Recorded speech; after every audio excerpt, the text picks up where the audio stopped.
Assalamu alaikum wa rahmatullahi ta'ala, marhaban bikum.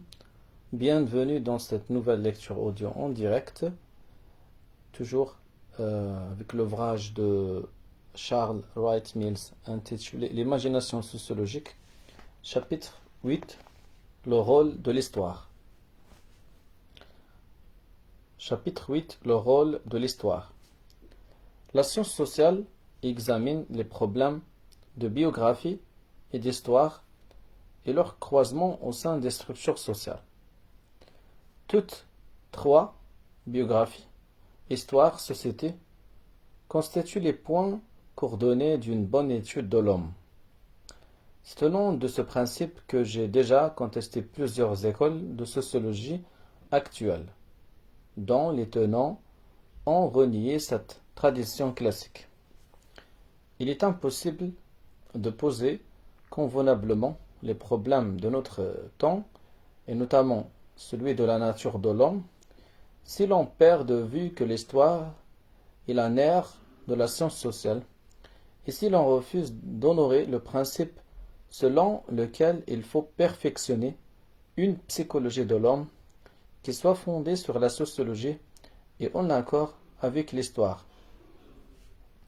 S'il est coupé de l'histoire, et s'il n'aborde pas les choses de la psychologie avec un esprit historique, le sociologue n'est pas en mesure de poser convenablement les problèmes qui doivent aujourd'hui orienter ses recherches. L'histoire est-elle ou non une science sociale? Vieux problème qui n'offre aucun intérêt et dont l'importance est minime. Tout dépend, c'est bien évident, de quel historien de quel historien et de quel sociologue on parle. Certains historiens compilent les faits présumés en se défendant de les interpréter et se cantonnent d'ailleurs avec fruit dans l'étude d'une période de temps limitée et semblent refuser de la replacer dans un contexte. D'autres travaillent au-delà de l'histoire, s'abîment dans des visions ultra-historiques non moins fructueuses et président la gloire ou l'apocalypse. Certes, l'histoire est une discipline qui encourage la recherche du détail, mais elle n'invite pas moins le spécialiste à élargir sa vision pour y faire entrer certains grands événements cardinaux de l'évolution des structures sociales. Le plus grand nombre travaille à authentifier les faits qui leur sont nécessaires pour comprendre l'évolution historique des institutions sociales, ensuite à interpréter les faits par le truchement du récit. En outre, il n'est pas rare que certains s'approprient sans hésiter tel ou tel champ de vie sociale. Ainsi donc, ils marchent sur les brisées de la sociologie, tout en pouvant fort bien, comme les autres sociologues, se spécialiser dans l'histoire politique, dans l'histoire économique ou dans l'histoire des idées. Dans la mesure où les historiens étudient les types d'institutions, ils mettent facilement l'accent sur les transformations à long terme et s'abstiennent de faire du comparatisme. Les sociologues, au contraire, sont plus volontiers comparatistes qu'historiens dans ce domaine-là. Mais c'est une simple différence d'orientation et de spécialisation, et il s'agit bien d'une seule et même recherche commune. À l'heure qu'il est, beaucoup d'historiens américains subissent l'influence des conceptions, des problèmes et des méthodes qui sont à l'honneur dans les sciences sociales, comme l'ont avancé récemment Barouzan et Graff. Les spécialistes des sciences sociales ne cessent d'insister auprès des historiens pour qu'ils modernisent leurs techniques, parce que eux-mêmes n'ont pas le temps d'étudier l'histoire. Ils ne reconnaissent pas leur propre documentation lorsqu'on la présente sous une forme différente. Un travail historique, quel qu'il soit, pose plus de problèmes de méthode que bien des historiens n'en rêvent. Mais aujourd'hui, si d'aucuns rêvent, c'est moins de méthode que d'épistémologie, et ce rêve ne saurait aboutir qu'à un oubli de la réalité historique. L'influence de certaines sciences sociales sur l'historien est souvent désastreuse, mais encore trop limitée pour qu'on s'y attarde ici. La tâche par excellence de l'historien consiste à veiller à la rectitude du procès-verbal humain. Mais la simplicité de cet énoncé est trompeuse. L'historien incarne la mémoire organisée de l'humanité. Et cette mémoire, en tant qu'histoire écrite, est prodigieusement malléable. Elle s'altère d'une génération d'historiens à l'autre. Si encore ces changements étaient dus seulement à de nouveaux approfondissements, à l'apport ultérieur de faits inédits et de documentation nouvelle, mais ce sont aussi les centres d'intérêt qui se déplacent, le cadre d'actualité à l'intérieur duquel s'écrit le procès-verbal qui se modifie.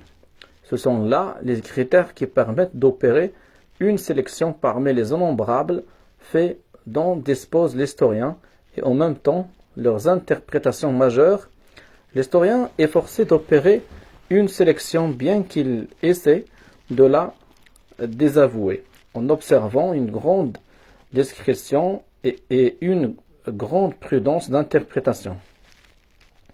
Ce n'est pas George Orwell qui nous a appris comme on réforme aisément l'histoire à force de la réécrire, mais il reste que 1984 l'a fait comprendre de façon dramatique et qu'il a semé une belle panique, espérons-le du moins, chez certains de nos collègues historiens. Tous ces périls où s'aventure l'historien font de sa discipline l'une des plus théoriques qui soit, et la sereine inconscience avec laquelle beaucoup l'abordent n'en est que plus impressionnante.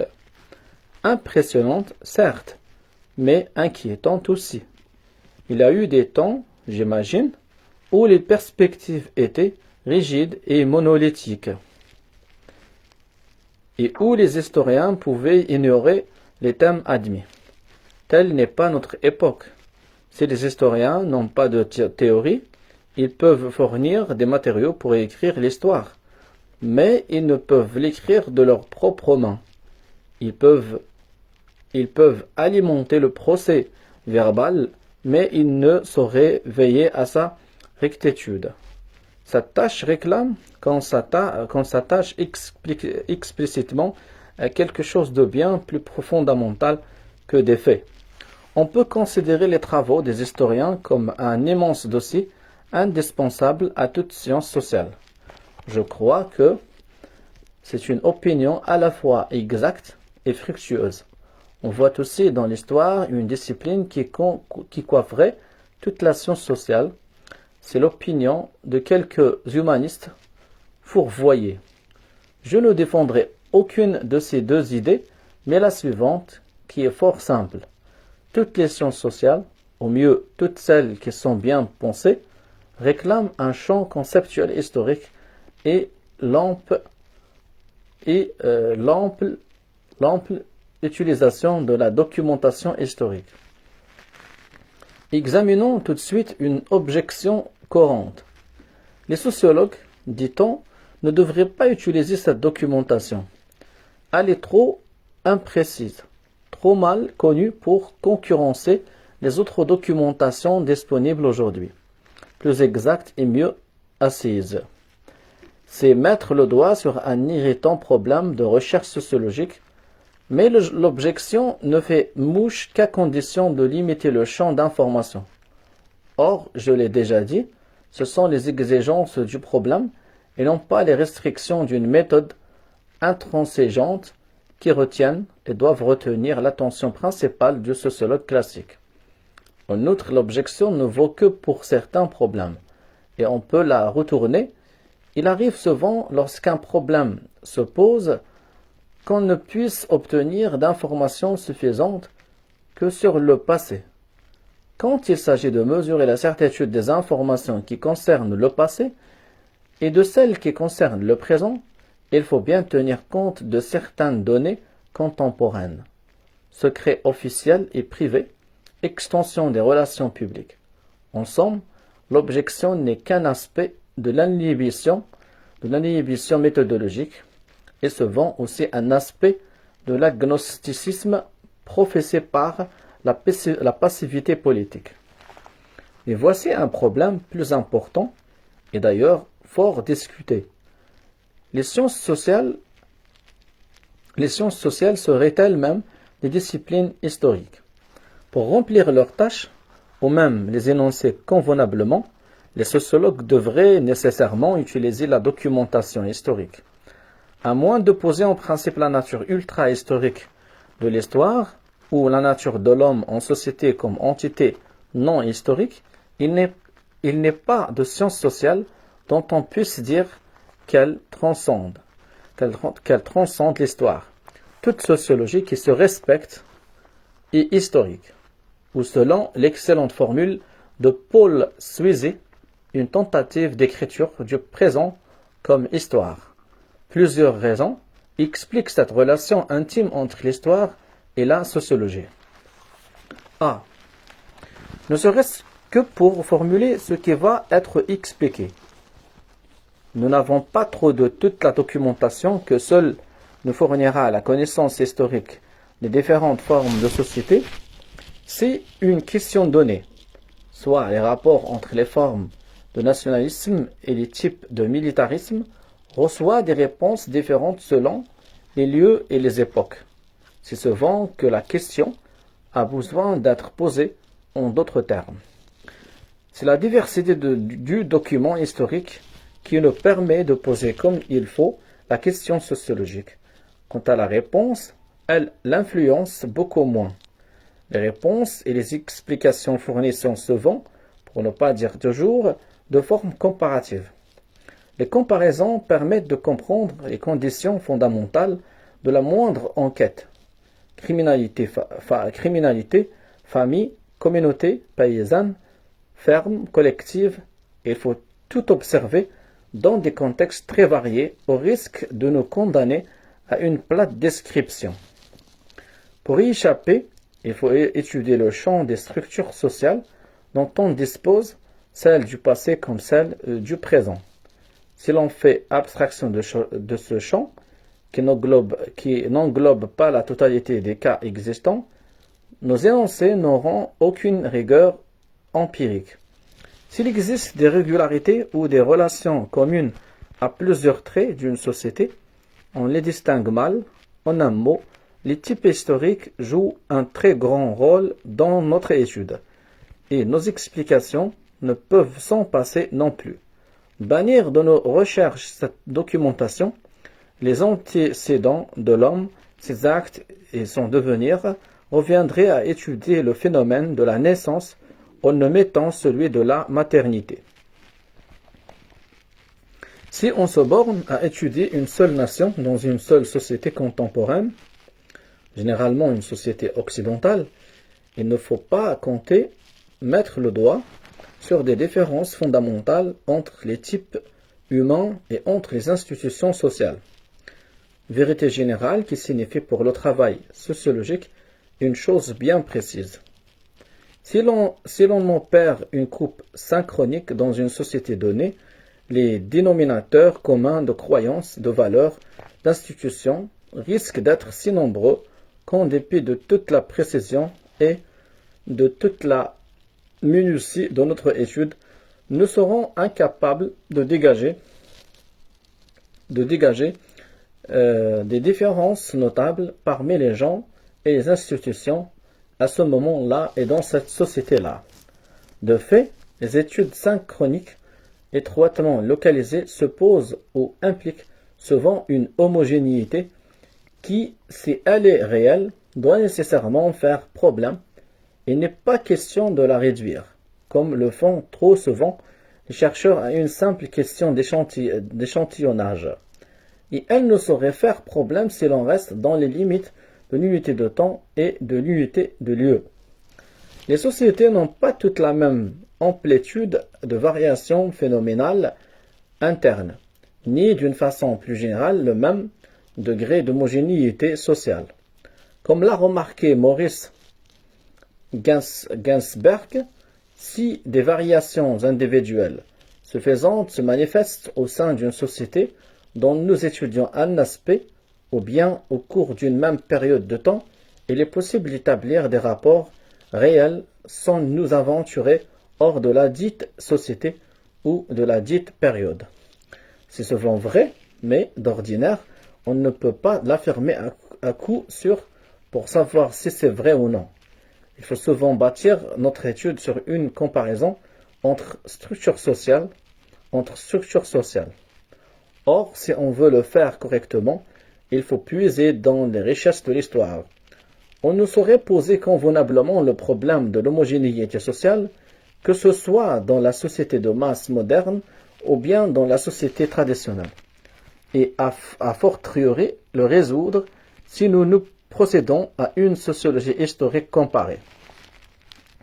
C'est un travail indispensable à l'élucidation de certains thèmes clés des sciences politiques, par exemple ceux de public et d'opinion publique. Si l'on n'élargit pas le champ de son étude, on risque d'aboutir à des résultats aussi erronés que superficiels. Ainsi, personne ne songerait à nier que, au sein des sociétés occidentales, l'indifférence politique est une tendance fondamentale de la scène contemporaine. Et pourtant, dans les études de psychologie électorale résolument non comparative et non historique, on chercherait en vain, sous la rubrique électeur ou homme politique, une classification qui fasse un sort à cette indifférence. C'est que l'idée d'indifférence politique, avec sa spécificité historique et à fortiori sa signification, sont impossibles à formuler dans le contexte habituel de ces études. Autre chose est l'indifférence politique chez des paysans du monde pré-industriel. Autre chose chez l'homme contemporain, membre d'une société de masse. Pour commencer, les institutions politiques de ces deux sociétés ne modifient pas les conditions de vie et le mode de vie respectifs dans la même proportion. Tant s'en faut, secondo, les contingences formelles de l'engagement politique ne sont pas les mêmes. Enfin, si la carrière de la démocratie bourgeoise dans l'Occident moderne a pu laisser espérer l'engagement politique, il n'en a pas toujours été ainsi dans l'âge pré-industriel. Pour comprendre l'indifférence politique, pour l'expliquer, pour en saisir le sens dans les sociétés modernes, il est indispensable d'examiner les différents types d'indifférence et leurs conditions. Pour ce faire, il faut débrouiller la documentation comparative et la documentation historique. B.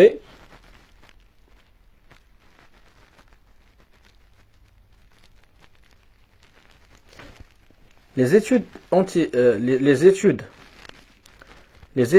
anhistoriques sont généralement des études de milieu restreint. Elles sont statiques ou à court terme.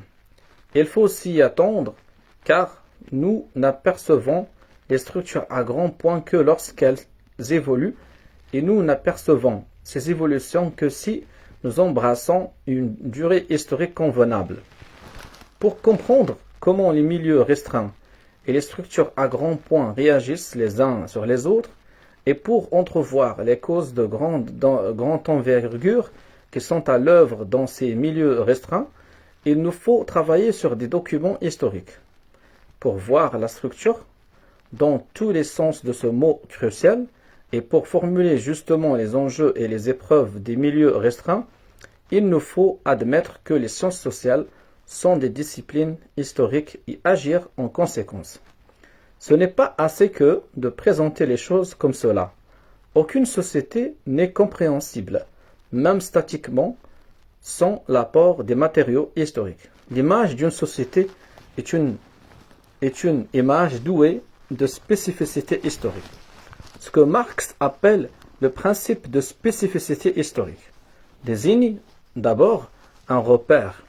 Toute société doit se comprendre en fonction de la période spécifique où elle s'inscrit.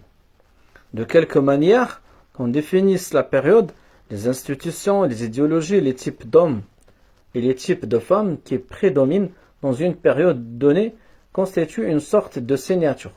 Cela ne veut pas dire que ce type historique ne peut pas être comparé à d'autres, et encore moins que cette signature ne peut s'appréhender que par intuition. Mais en revanche, et c'est la seconde signification du principe, on veut dire qu'au cœur de ce type historique, divers mécanismes de transformation viennent à se croiser. Ces mécanismes que Karl Mannheim, à la suite de John Stuart Mill, appelait les principia media, sont ceux-là même que le sociologue est pris de structures sociales cherche à dégager.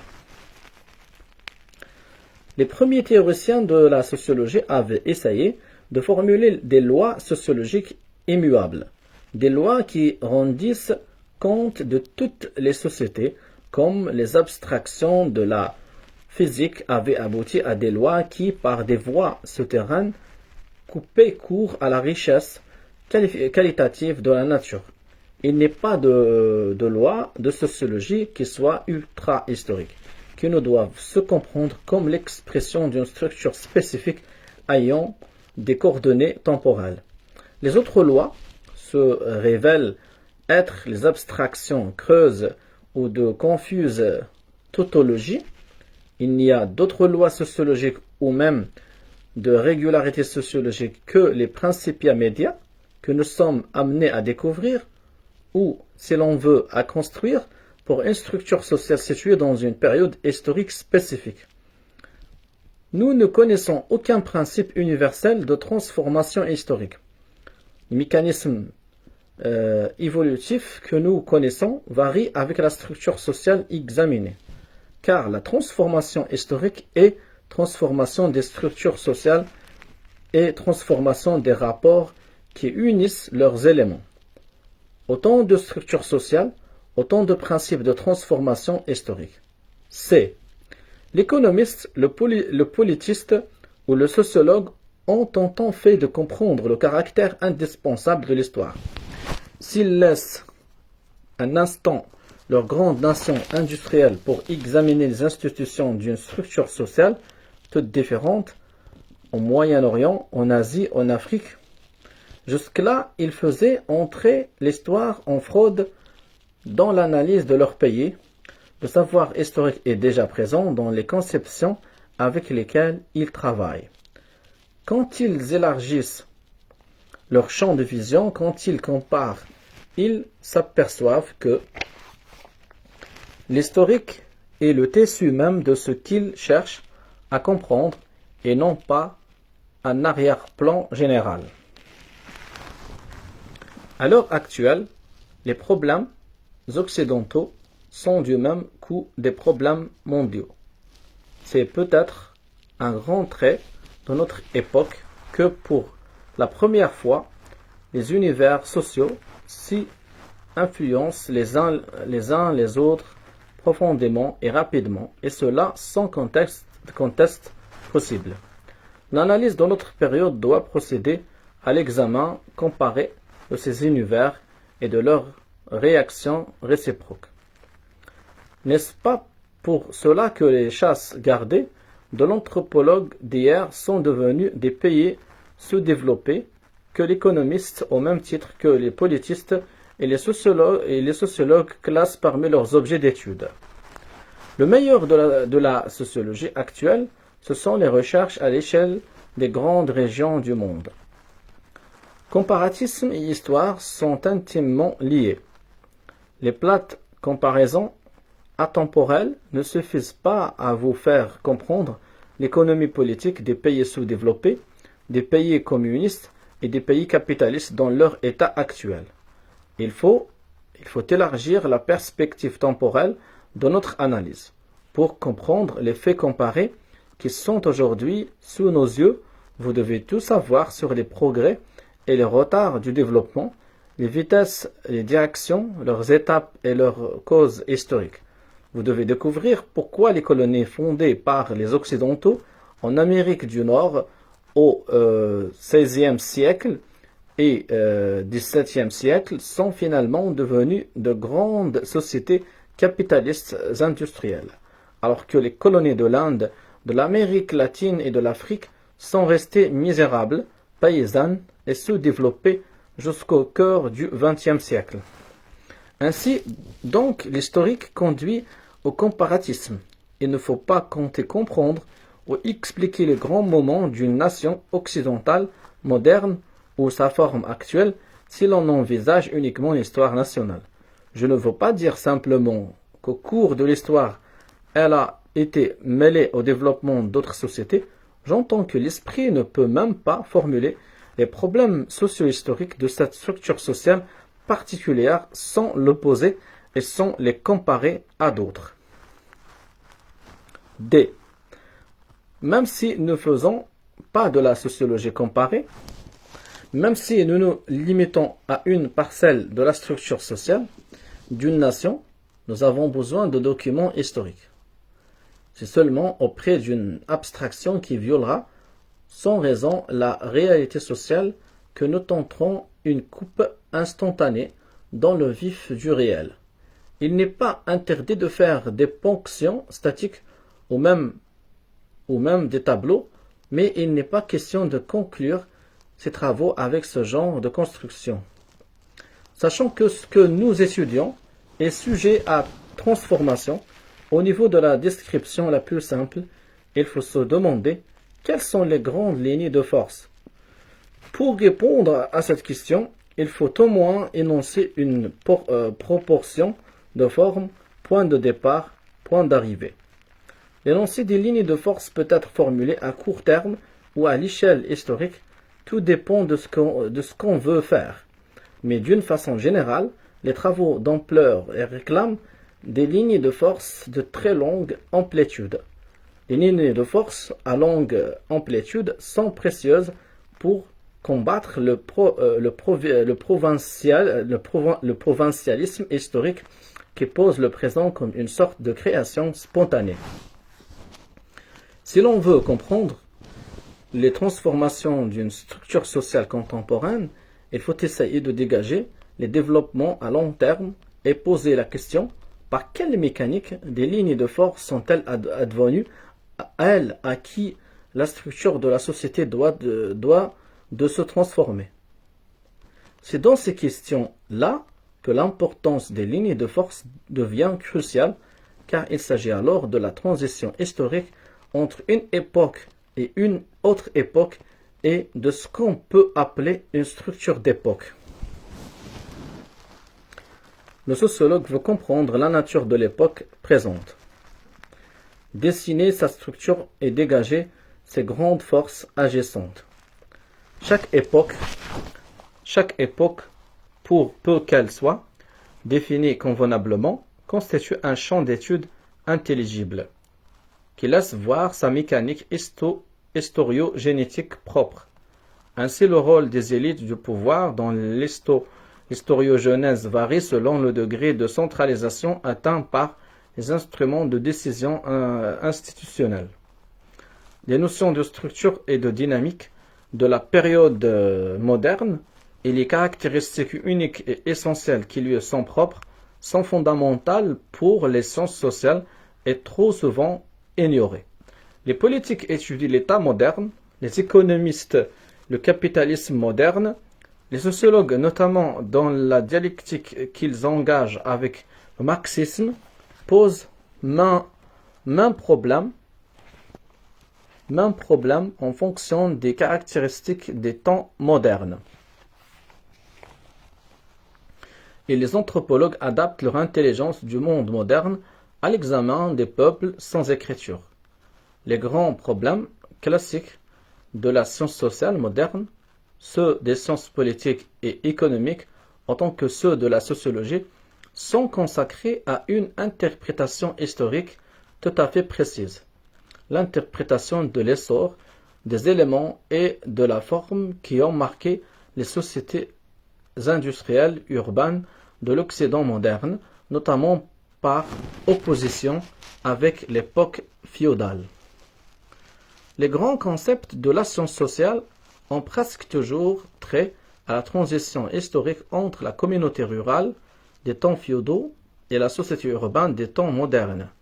Le statut et le contrat de Maine, la communauté et la société de Tönnies, le statut et la classe de Max Weber, les trois États de Saint-Simon, le militaire et l'industriel de Spencer, la circulation des élites de Vilfredo Pareto, les groupes primaires et secondaires de Colli, le mécanique et l'organique de Durkheim, le populaire et l'urbain de Radfield, le sacré et le profane de Beaker, la société de marchandage et l'état garnison. De la Swell, tous ces concepts, quel que soit leur degré de généralisation, plongent dans le vif de l'histoire. Même ceux qui croient se tenir à l'écart de l'histoire montrent, par l'usage qu'ils en font, quelques notions des lignes de force historiques et même un sens évident de la période. C'est en fonction de cette intelligence de la forme et de la dynamique de la période moderne, en fonction aussi de l'intelligence de ces crises, qu'il faut comprendre l'intérêt que le sociologue porte aux lignes de force. On étudie les lignes de force pour essayer d'aller par derrière les événements et de leur donner un ordre qui ait un sens.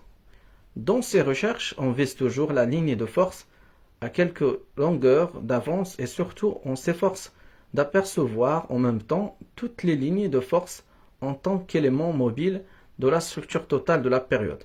Intellectuellement, il est plus facile et c'est plus sage politiquement de dégager les lignes de force une par une en les laissant pour ainsi dire égaillées que d'essayer de les apercevoir toutes à la fois.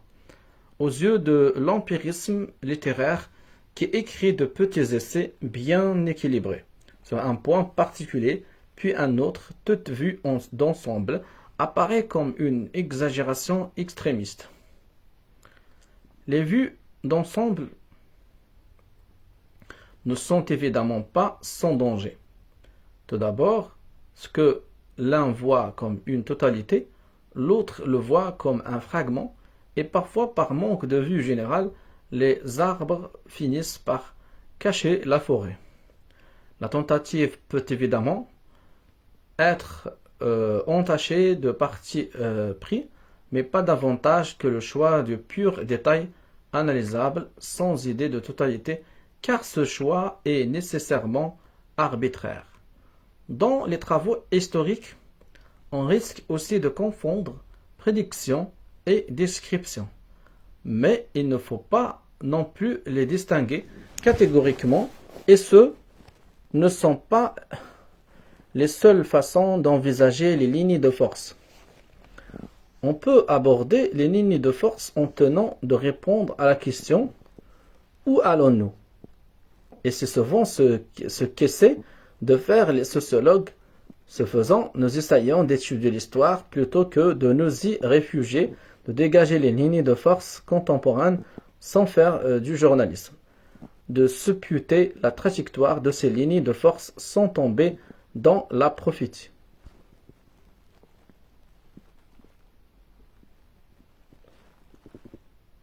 Ce n'est pas simple, il faut constamment se souvenir qu'on a affaire effectivement à des données historiques, qu'elles se transforment à toute allure, qu'il existe des lignes de force de signes inverses, et il faut sans arrêt compenser l'immédiateté de la coupe instantanée par la généralité dont nous avons besoin pour faire ressortir la signification des lignes de force propres à la période comme totalité. Mais le sociologue s'efforce surtout d'apercevoir ensemble toutes les lignes de force, de les saisir structurellement et non comme les occurrences de milieux sporadiques dont la somme ne donne rien de nouveau, si tant et qu'elles puissent jamais s'ajouter. Tel est l'objectif qui permet à l'étude des lignes de force de faire comprendre une période. Il exige d'utiliser adroitement toutes les ressources et de la documentation historique. Allah ya Rab. Alhamdulillah. Alors, je vais chercher un mot. La prononciation d'un mot, parce que là, normalement, je vois que ça se prononce à mon avis. Alors, prophétie, je pense. Prophétie. Je pense que ça prononce prophétie. Avec S. Alors, prophétie.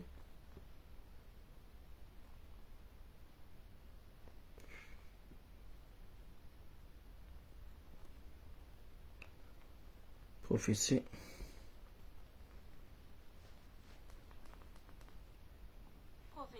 Voilà, prophétie. Alors, prophétie. Il existe un recours à l'histoire, très à l'honneur dans la sociologie actuelle, et qui tient davantage du cérémonial que de l'authentique utilisation. Je veux parler du délayage insipide qui consiste à situer l'arrière-plan historique le plus souvent dans les préfaces et du procédé ad hoc qu'on appelle l'explication historique. Ces explications qui s'appuient sur l'histoire passée d'une seule société n'expliquent rien. Je développerai à ce propos 3 idées. Premièrement, il faut bien le reconnaître, on doit souvent étudier l'histoire afin de mieux s'en défaire. Je veux dire que les explications historiques seraient souvent plus à leur place dans l'énoncé de ce qu'on doit expliquer. Au lieu d'expliquer quelque chose comme une survivance, on ferait mieux de se demander pourquoi la chose a survécu. On s'apercevrait plus d'une fois que la réponse varie en fonction des états par lesquels sont passés les éléments examinés. Il faudrait chaque fois découvrir quel rôle cet état a joué, comment et pourquoi un autre lui a succédé. Deuxièmement, lorsqu'il s'agit d'une société contemporaine, il est bon de commencer par expliquer ces traits contemporains dans le cadre de leur fonction contemporaine, c'est-à-dire de les envisager comme les parties intégrantes, voire comme les conséquences d'autres traits contemporains.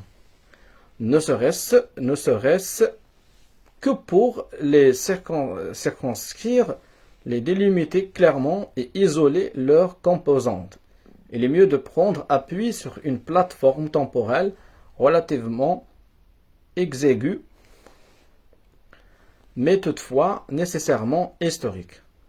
Dans leurs travaux sur les problèmes de l'adulte, certains néo-freudiens, surtout Karen Horney, paraissent s'inspirer de la même procédure. On ne remonte aux causes génétiques et biographiques contemporaines. On ne remonte aux causes génétiques et biographiques du caractère qu'après avoir fait le tour des traits et des entours contemporains. Et naturellement, une querelle classique sur ce sujet met aux prises l'école d'anthropologie historique et l'école fonctionnaliste. Elle est due en partie au fait que les explications historiques tombent trop souvent dans les idéologies de type conservateur. Il a fallu très longtemps aux institutions pour évoluer et il ne faut pas les brusquer. Elle est due aussi au fait que la conscience historique nourrit une espèce particulière d'idéologie radicale. Les institutions n'ont qu'un temps. Par conséquent, ces institutions particulières ne sont ni éternelles ni naturelles à l'homme. Elles changeront comme le reste. Ces deux façons de voir reposent sur une sorte de déterminisme historique, voire sur un fatalisme qui conduit tout droit à une attitude d'indifférence a eu une conception erronée de l'historiogenèse réelle au possible. Je ne veux pas faire taire un sens historique que j'ai acquis à grand-peine, mais je ne veux pas non plus appuyer mes méthodes d'explication sur la notion de destin historique utilisée par les conservateurs ou les radicaux. Pour moi, le destin n'est pas une catégorie historique universelle, comme je m'en ouvrirai plus tard. Le troisième point prête encore davantage à la polémique, mais s'il est fondé, il est extrêmement important. Je crois que les périodes et les sociétés diffèrent selon que pour les comprendre, il faut ou non faire directement appel aux facteurs historiques. La nature historique d'une société donnée, dans une période donnée, peut être telle que le passé historique ne l'explique pas directement. Il est clair que pour comprendre une société à évolution lente, prisonnière depuis des siècles d'un cycle de pauvreté, de tradition de maladie et d'ignorance, il faut examiner le substrat historique et les mécanismes historiques persistants qui l'enchaînent au drame de sa propre histoire. Si l'on veut expliquer ce cycle et les mécanismes de chacune de ces phases, il est indispensable de se livrer à une pénétrante analyse historique. Ce qu'il faut expliquer avant tout, c'est le mécanisme du cycle complet. Mais ni les États-Unis, ni les pays du nord-ouest de l'Europe, ni l'Australie d'aujourd'hui ne sont prisonniers d'un cycle d'airain. Ce cycle, comme dans le monde désert d'Ibn Khaldoun, ne les enchaîne pas.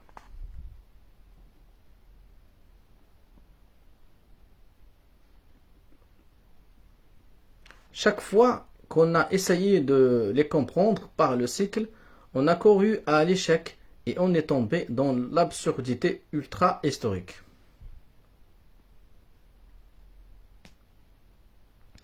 En somme, la pertinence de l'histoire obéit au principe de spécificité historique. Certes, tout est héritage du passé, mais c'est précisément le sens de l'expression héritage du passé qui fait le problème. Il y a des choses nouvelles qui surgissent dans le monde, ce qui revient à dire que l'histoire se répète, et non se répète pas. Tout dépend de la structure sociale et de la période dont nous étudions l'histoire. Si l'on admet que ce principe sociologique s'applique aux États-Unis d'aujourd'hui, que notre société se situe dans une période où les explications historiques sont moins pertinentes qu'ailleurs, on comprendra peut-être mieux quelques grandes tendances de la sociologie américaine et notamment 1. Pourquoi tant de sociologues n'intéressent seulement les sociétés occidentales contemporaines et parfois pourquoi tant de sociologues qu'intéressent seulement les sociétés occidentales contemporaines et parfois même les États-Unis exclusivement considèrent que leurs travaux n'ont rien à demander à l'histoire. 2. Pourquoi certains historiens parlent aujourd'hui un peu légèrement, à mon sens, d'histoire scientifique, tout en s'efforçant d'utiliser dans leurs travaux des techniques hautement formalistes, voire résolument anhistoriques. 3. Pourquoi d'autres historiens, notamment dans les suppléments de la presse dominicale, nous donnent l'impression que l'histoire n'est qu'un tissu de sornettes dont la seule fonction est de concocter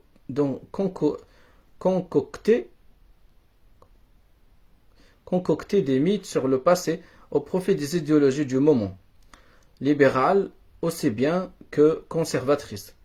Le passé des États-Unis est une mine d'images d'Épinal.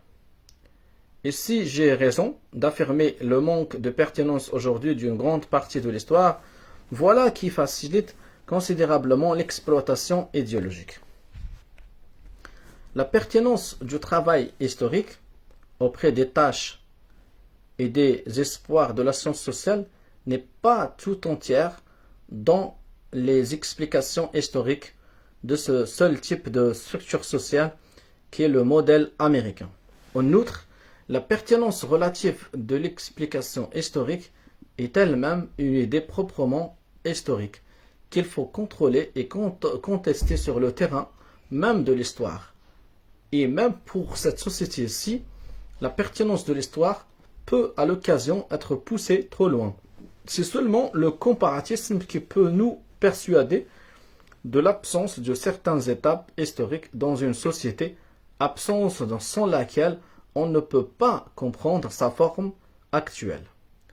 L'absence d'époque féodale détermine maints aspects de la société américaine, notamment le caractère des élites et l'extrême souplesse du statut qu'on a trop souvent prise pour un manque de structure de classe et de conscience de classe.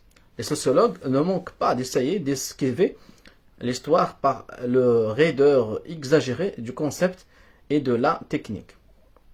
Mais ces tentatives même réclament des hypothèses sur la nature de l'histoire et de la société qui ne sont ni fécondes ni justes. Cette esquive empêche, et je pèse mes mots, de comprendre précisément les aspects contemporains de cette société particulière, structure historique qu'on ne peut espérer saisir sans s'inspirer du principe sociologique de la spécificité historique. Les problèmes de psychologie sociale et historique sont parmi les plus déroutants qu'il nous soit donné d'étudier aujourd'hui.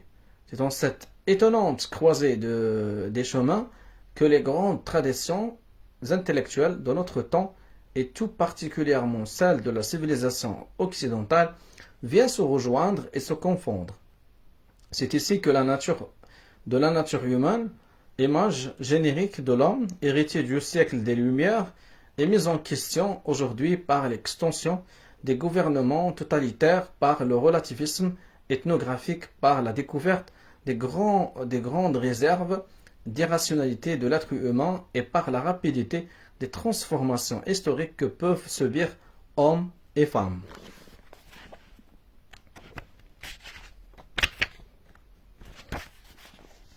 Nous avons été amenés à voir que les biographies d'hommes et de femmes, que les individus divers qu'ils deviennent les uns et les autres, ne peuvent se comprendre sans faire appel aux structures historiques à l'intérieur desquelles s'inscrivent les milieux de leur vie quotidienne. Les transformations historiques sont signifiantes non seulement pour les modes de vie individuels, mais aussi pour le caractère même de l'être humain, pour ses limites et ses possibilités.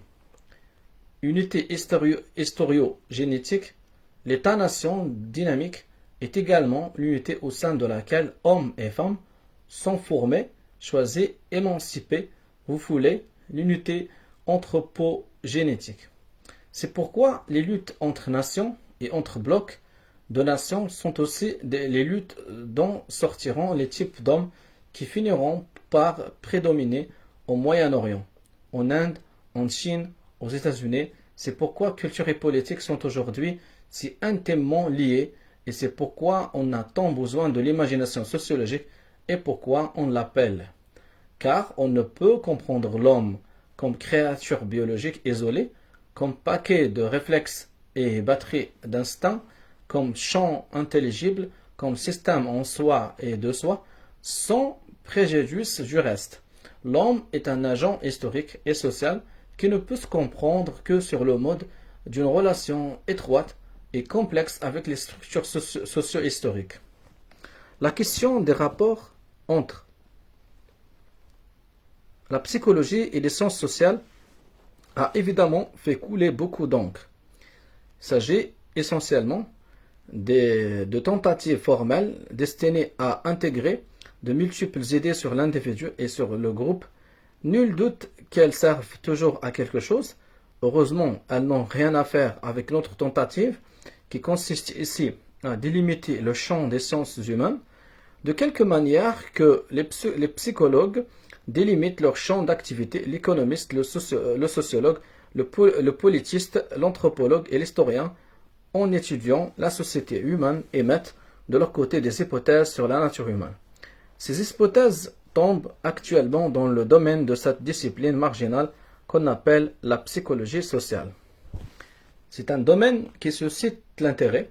La psychologie, comme l'histoire, est si essentielle pour le travail sociologique que là où les psychologues n'ont pas mis la main, les sociologues ont dû faire le travail à leur place. Les économistes les plus formalistes de tous les travailleurs des sciences humaines se sont aperçus que le vieil Homo economicus, hédoniste et calculateur, ne peut plus servir de fondement psychologique à une étude adéquate des institutions économiques. En anthropologie, on s'intéresse de plus en plus à personnalité et culture. En sociologie et en psychologie, la psychologie sociale constitue un champ d'étude très actif. Par réaction, certains psychologues se sont dépensés dans la psychologie sociale. D'autres ont tenté de redéfinir la psychologie de manière à circonscrire un champ d'études qui ne doivent rien aux facteurs purement sociaux. D'autres, enfin, ont limité leurs activités à des recherches de physiologie humaine. Mon intention n'est pas d'examiner ici les spécialisations universitaires de la psychologie, domaine extrêmement morcelé, et encore moins de les juger. Il existe un style de pensée psychologique dont les psychologues universitaires ne se sont pas encore emparés explicitement, mais qui les a tout de même influencés, eux et toute notre vie intellectuelle. La psychanalyse, notamment l'œuvre de Freud, pose le problème de la nature humaine de la façon la plus large. Au cours de la dernière génération, les moins doctrinaires parmi les psychanalystes et leurs disciples ont fait deux grands pas en avant. Tout d'abord, la psychologie de l'organisme individuel a été dépassée, et ce fut le début de ces analyses de petits cercles familiaux où se jouent d'horribles mélodrames. On peut dire que Freud a découvert l'analyse de l'individu dans l'entourage familial du père et de la mère d'un point de vue tout à fait inattendu, le point de vue médical. Naturellement, l'influence de la famille sur l'être humain n'était pas passée inaperçue, mais ce que Freud apportait, de nouveau, c'était l'idée que, en tant qu'institution sociale, la famille faisait partie intégrante du caractère intime et de la destinée des individus. En second lieu, sous les lentilles de la psychanalyse, l'élément social était démesurément grossi, notamment à l'aide de ce qu'on peut appeler la sociologie du sournois. En Amérique, la tradition psychanalytique s'accrut d'une tradition d'origine toute différente, qui s'était épanouie primitivement dans le behaviorisme social de George Herbert Mead, mais surgit alors une restriction ou une incertitude. Le décor étroit des relations interpersonnelles apparaît clairement, mais le contexte général n'apparaît pas où s'inscrivent ces relations et partant l'individu lui-même. Certes, il y a des exceptions, notamment Erich Fromm, qui a établi un rapport entre les institutions économiques et les institutions religieuses et dégagé les significations qu'elles revêtent pour les uns et les autres. L'incertitude générale s'explique en partie par l'étroitesse du rôle social dévolu au psychanalyste. Son travail et son champ de vision sont professionnellement liés à son malade. Les problèmes qu'il est amené à connaître dans les conditions particulières de sa pratique médicale sont étroitement limités. Malheureusement, la psychanalyse n'appartient pas de façon pleine et entière à l'éventail des recherches universitaires. Il reste donc en psychanalyse à faire pour d'autres secteurs institutionnels ce que Freud a assez bien fait pour un type d'institution de parenté. Il faut arriver à une idée de la structure sociale comme composée d'ordres institutionnels dont chacun soit l'objet d'une étude psychologique analogue à celle que Freud a accomplie pour certaines institutions de parenté. En psychiatrie, thérapie actuelle des relations interpersonnelles, nous avons déjà commencé à soulever des questions à propos d'un point crucial, la tendance à enraciner les normes et les valeurs dans ce qui constituerait les besoins de l'individu. Mais s'il est vrai que la nature même de l'individu ne peut se comprendre sans faire appel à la réalité sociale, alors il faut nécessairement l'analyser sur le mode de ce rapport.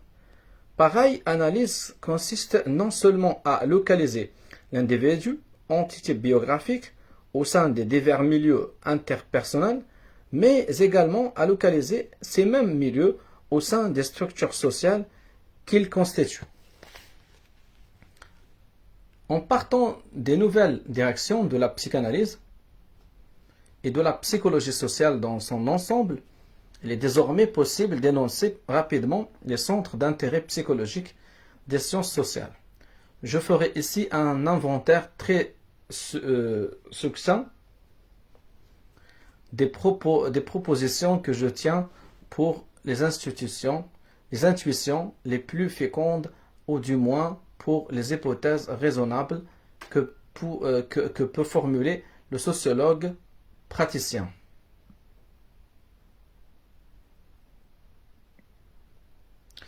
Alors, on va essayer de chercher. Il y a un mot que j'ai du mal à prononcer.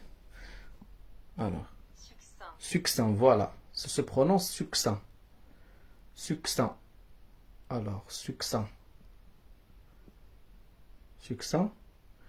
Ça s'écrit S-U-C-C-I-N-T. Succinct.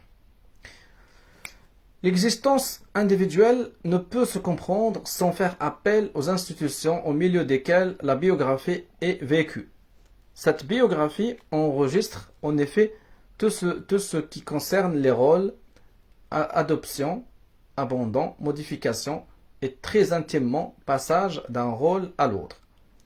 On est l'enfant d'une certaine famille, le camarade de jeu d'un certain groupe d'enfants, on est étudiant, ouvrier, chef d'équipe, officier général, mère de famille. La vie humaine se passe à jouer ses rôles au sein d'institutions spécifiques. Comprendre une biographie, c'est comprendre l'importance et la signification des rôles joués. Comprendre ces rôles, c'est comprendre les institutions dont ils font partie. Mais la saisie de l'homme, sous l'aspect de créature sociale, ne fait pénétrer au-delà de la biographie extérieure où s'enchaînent les rôles sociaux. Cette saisie réclame que nous comprenions les dimensions psychologiques les plus intérieures de l'homme, l'image qu'il se fait de lui-même, sa conscience et l'évolution même de son esprit.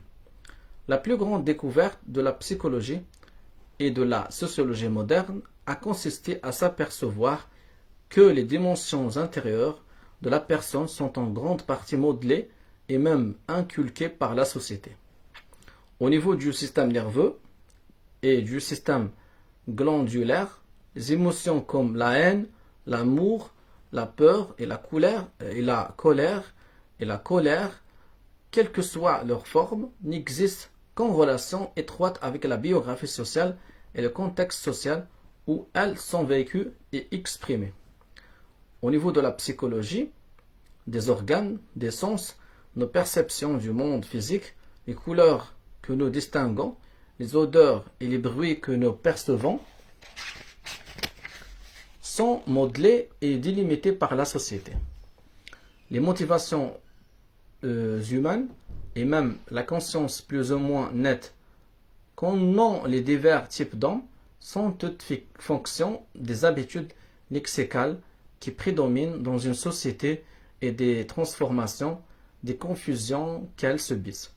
Les milieux ne permettent pas à eux seuls de comprendre la biographie ni le caractère de l'individu. Et à plus forte raison, les milieux de l'environnement initial, ceux du nourrisson et du jeune enfant.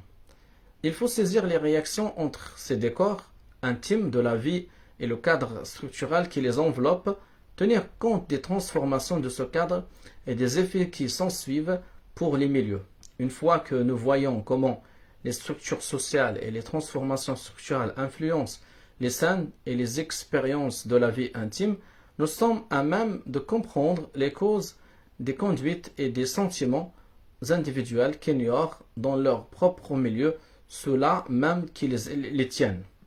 On ne mesure pas la pertinence d'un type d'homme à la coïncidence qu'ils perçoivent entre notre conception et leur auto-représentation. Vivant dans les milieux restreints, les hommes ne peuvent pas raisonnablement connaître les causes de leurs conditions ni les limites de leur personne. Bien rares sont les groupes d'hommes qui savent exactement ce qu'il en est d'eux-mêmes et de leur position sociale. Affirmer le contraire, comme l'impliquent souvent les méthodes de certains sociologues, c'est supposer à l'homme une dose de conscience et de connaissance rationnelle de soi que même les psychologues du XVIIIe siècle eussent désavoué. L'idée que se fait Max Weber du puritain, de ses mobiles et de sa fonction au sein des institutions religieuses et économiques ne permet de le comprendre mieux qu'il ne se comprenait lui-même. La notion de structure permettait à Max Weber de transcender la conscience qu'avait l'individu de lui-même et de son milieu.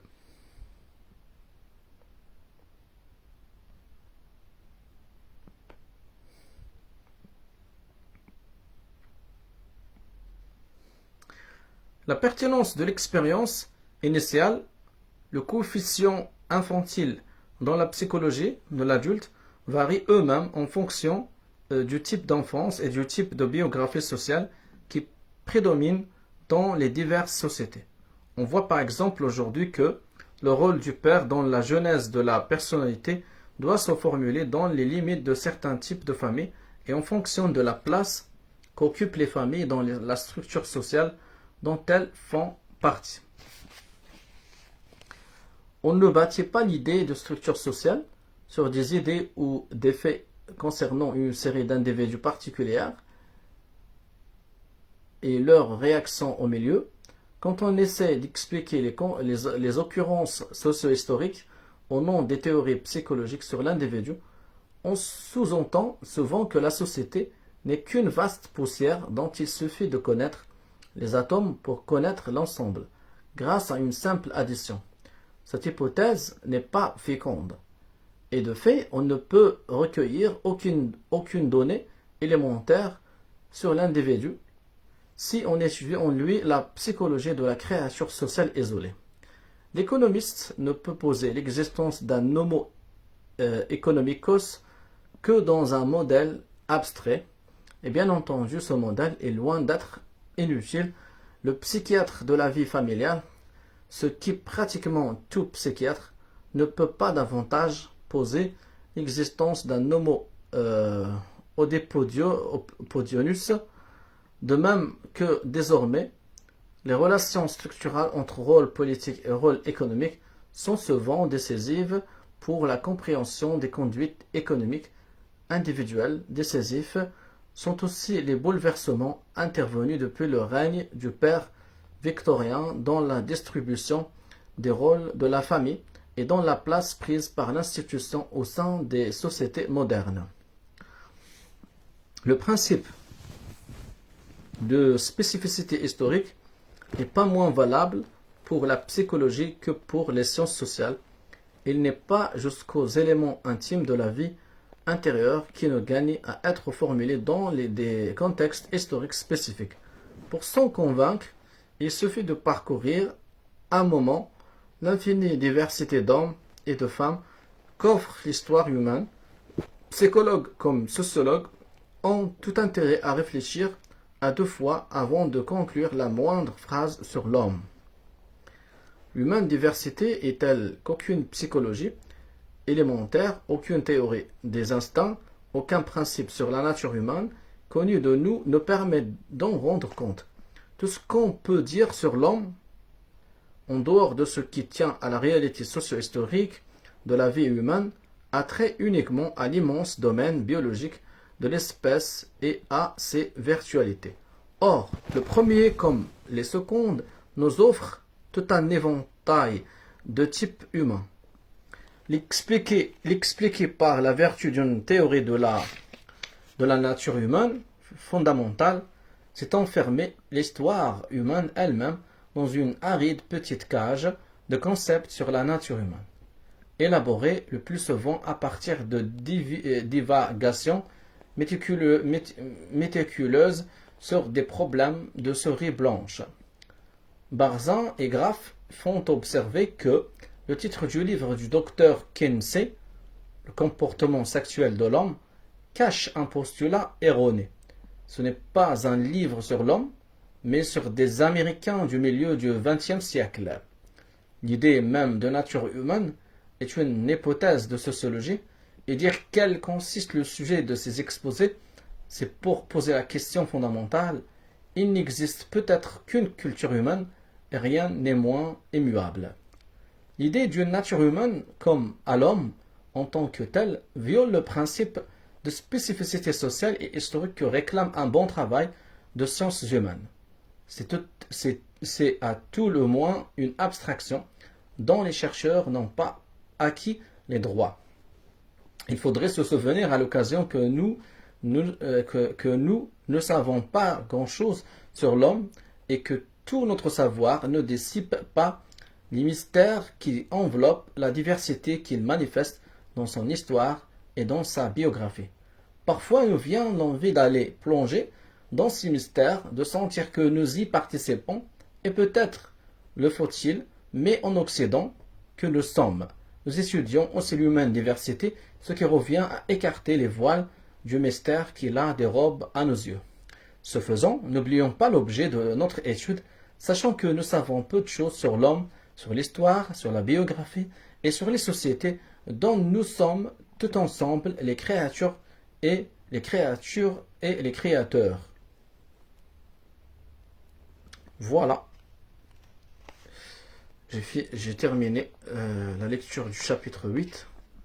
Dans la prochaine séance, je vais lire le chapitre 9 de la raison et de la liberté. Salam alaikum.